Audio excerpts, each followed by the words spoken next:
We are awaiting the arraignment of the illegal immigrant from Ecuador, charged with the rape of a 13-year-old girl in a New York City park. The case bringing the national spotlight once again to the heartbreaking consequences of the border crisis. Hello, everyone. This is Outnumbered. I'm Emily Compagno, here with my co-hosts, Kaylee McEnany and Harris Faulkner. And also joining us today, host of the Kennedy Saves the World podcast, Kennedy, and former Texas Land Commissioner and managing partner at Michael Best LLP, George P. Bush. Now, authorities have released the mugshot of the illegal migrant charged in the horrific attack. He's in custody after a group of New Yorkers recognized him and took him down. That moment caught on video. There he is. You can see him cowering on the ground while civilian heroes held him down and waited for cops to arrive. The NYPD laid out the violent charges during a news conference yesterday and explained how this dangerous suspect could have ended up on our streets. A violent criminal has been taken off our streets. The rape of a 13-year-old girl last Thursday in Casino Park, Queens, shocked our entire city. The charges are going to be as follows. For our female victim, rape, sex abuse, robbery in the first degree, menacing, unlawful imprisonment, kidnapping, endangering the welfare of a child, and possession of a weapon. For the male victim, robbery in the first degree, menacing, criminal possession of a weapon, unlawful imprisonment, kidnapping, endangering the welfare of a child. His arrival to the country is consistent through a path a migrant would take. He comes through Eagle Pass, Texas, where he's detained and placed under arrest for entering the country illegally. He's then detained, and while he's waiting for processing, he's let go. And just hours after that news conference, Biden took to social media to tout his executive action to secure the border. But this person was already in the country illegally, just like the illegal immigrant charged in the death of 22-year-old Laken Riley, and the illegal immigrant charged in the murder of mother of 5, Rachel Morin, and so many more. These are real people with real lives that have been destroyed. But the liberal media is now trying to get you to believe this is just right-wing fear-mongering. I do want to ask you about the murder of this Maryland mother that has been in the news. It's gotten a lot of attention. She was killed last year. An undocumented immigrant was just arrested in her death last week. But what do you say to critics who blame the administration for allowing something like this to happen? Yeah, obviously, this is something that you hear in right-wing media all the time. Jim, first and foremost, of course, our hearts break for the children, the family, the loved ones, the friends. The criminal who committed this heinous act should be held accountable to the fullest extent of the law, and forcefully so. That is my response. That you seem to see more, even Democrats, or at least a third of Democrats, and even Latinos in some cases, in favor of mass deportation. I guess it's a question of people's fear of, employment, competition, or fear of, a disorderly process. A lot of fear-mongering. There's a lot of fear-mongering. This is one of the reasons that people have these this sort of thinking. Here's the three cable networks reporting of this. It was our banner said, soon Biden announces legal protections for undocumented spouses of U.S. citizens. CNN's banner said, Biden announces new protections for some undocumented spouses. Here was Fox's banner, migrant arrested for raping 13-year-old New York City. Yes. And so I think that's part of the problem, right? Exactly. Is that you have That's a lot of fear-mongering. Exactly. George, I don't see anything funny about that whatsoever, and I don't think the rest of America does either, especially the family of that girl.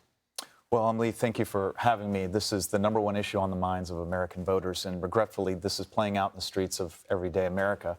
And it's because of the shameless policies of the Biden administration to not close the border, to turn around all the executive actions of President Trump just 4 years ago, resulting in now 10 million additional undocumented immigrants in our country, now with an estimate in excess of 20 million. That does not include the got-away estimate, which is close to 1 million. And just by law of math, you're going to have criminals enter this country. So whether it's 8 ISIS-linked individuals from Tajikistan that were found coming across the border, or everyday criminals, communities across this country, namely in sanctuary cities, and taxpayers are going to have to deal with this issue. Until we wait for new leadership, until we reinstall a sense of order on the border, which regretfully this administration, Secretary Mayorkas, is totally detached from, we're going to continue to see these stories. And in Texas, we still reel from the experience of Elizabeth Medina, who was slaughtered in her own bathtub last fall during the winter. She was 16 years old. She was a cheerleader in Edna High School. She had her whole life in front of her. And for this president and for this secretary not to empathize and to level with the American people about this crisis is not only bad policy, but it's bad politics. He's going to lose. Can I ask a quick follow-up with you? Because you come from such an incredible political family. What do you make of the president and his comments about how he doesn't have the authority and he sort of is wishy-washy about things? And what do you make about that, the landscape against which he has essentially taken inaction or weak action? Well, this administration, whether it's this, inflation, immigration, or his competency, always shifts responsibility to somebody else. It's never his issue, but he's the one behind the big Oval Office desk right now, and he has to accept responsibility, and he has to reinstall and enforce existing laws. If we just enforced our existing laws, and he sent a memo to his ICE officials to deport, which, by the way, a majority of Latinos now support, he would actually reinstall a sense of confidence in this issue, but I don't see that happening. Talk to me about the shaping of this narrative. When they say, as we just saw in mainstream media, that only the right-wing media is covering this, this is a national catastrophe that has affected every American in some form or another. Yeah, and when they laugh at that banner that we showed about this person being arrested for raping a 13-year-old girl, we have kids on this couch. You know, that resonates with every parent. It doesn't matter what your race or your demographic background, for those people to laugh at that. And then for Joy Reid to say, well, a third of Hispanics, it's 53%, which just shows you there are good people and there are bad people. And the good, hardworking people in this country, they want the bad people who have violated the law to not be here and not be competing for things. But it's always about politics. You know, the president reversed all of these immigration policies through executive action as soon as he got into office, and that was just a show of force. That was just about optics. And now he's doing something right before the election because he wants to win, because he's so desperate, and he's most desperate for those voters in the middle. It used to be Texas, California, Arizona. Those were the states that worried about immigration. But now it's independent voters across the country, and they're more sick and disgusted by politics than just about anyone. And that's why this is such an activating issue. And Kaylee, the other thing is that Chiron was 100% factual. Yes. Indeed, an illegal immigrant was arrested for raping a young girl in broad daylight. What is the matter with them seeing the facts up close in black and white? Great question. You know, that was the first time I'd seen those sound bites.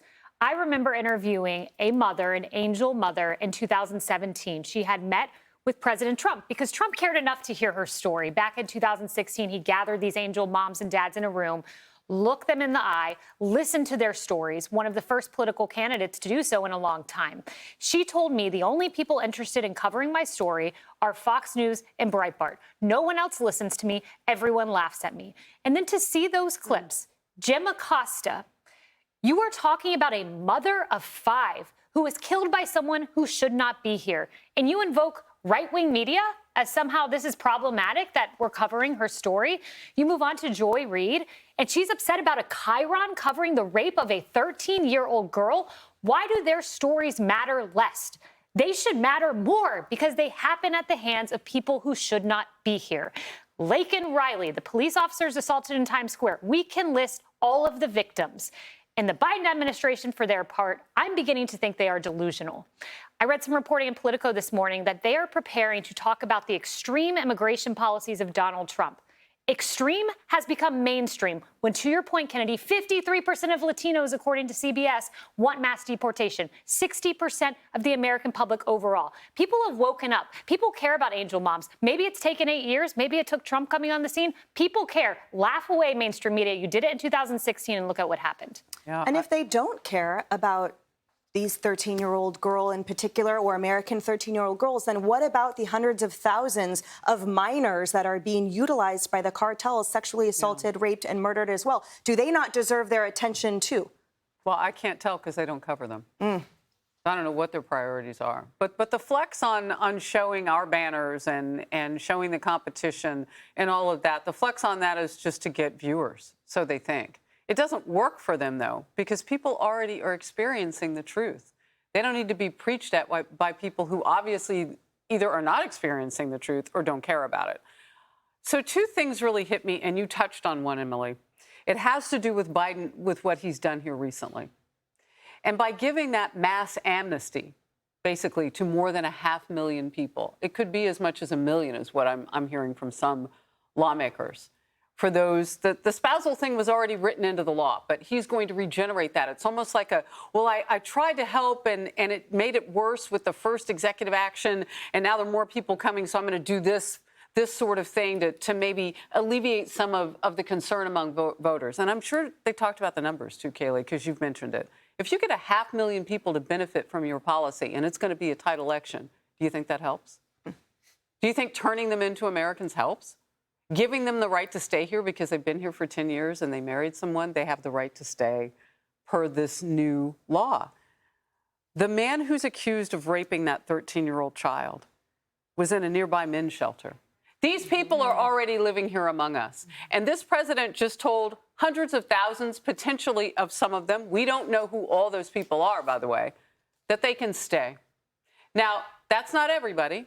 Maybe some of those married folk we vetted and we know who they are. But some of them we don't. And statistically, just do the math of how many people are coming across the border and how many people are in these shelters. They said that on June 25th, 2021, they did DNA on this guy. That's what Eric Shawn reported earlier. Right. That was 3 years ago. Oh, my goodness. He's allegedly done a lot since then. Right. Like the 68 sex offenders that just came over the Del Rio sector alone since October, 91% of whom had children as their victims. That is not fear-mongering. That is fact. Hey, everyone. I'm Emily Campagno. Catch me and my co-hosts Harris Faulkner and Kayleigh McEnany on Outnumbered every weekday at 12 p.m. Eastern, or set your DVR. Also, don't forget to subscribe to the Fox News YouTube page for daily highlights.